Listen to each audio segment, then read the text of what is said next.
When I was 12 years old, me and three of my younger siblings set off to San Francisco with our violins to play on the streets, to put food on the table, for gas money, all those little expenses, because my dad's check from disability just didn't cut it.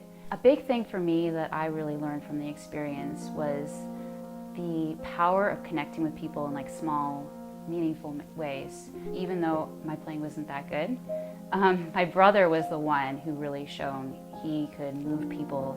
How do you play that way? You're gonna go so many places with that. And Maddie sent it to me and I was like, oh my God, this is amazing. And I immediately gave it to my husband and I was like, you have to read this. Like this story comes alive right off the page.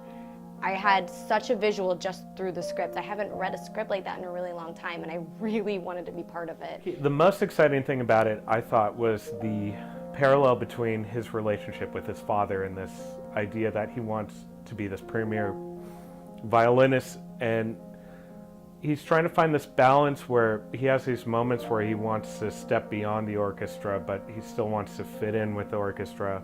And I think that parallels the struggle that he has to find a relationship with his father, where he wants to be recognized as his own person while being in harmony. I feel like this character is going through these very dark times and he's like always just trying to keep his head up and come out on top, and it's like just life keeps beating him down, but he keeps stepping up. The more people I share it with, like everyone has something they get from it.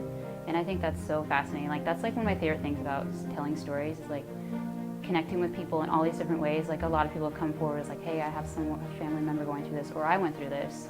And just like, ultimately for me, it was like a lot about growing up and about the sad thing about losing your innocence and having to kind of separate yourself from your parents in a way and kind of I need to figure out my story. It's gonna be all through music. There's literally only one word in it. I want to find the most gut-wrenching violinist I can and push them to the edge and really bring out the nuance and the beauty and the importance of each note. And I think this film is a great vessel for conveying that. I just want the opportunity to share it with all of you guys, with your support, and make this movie happen.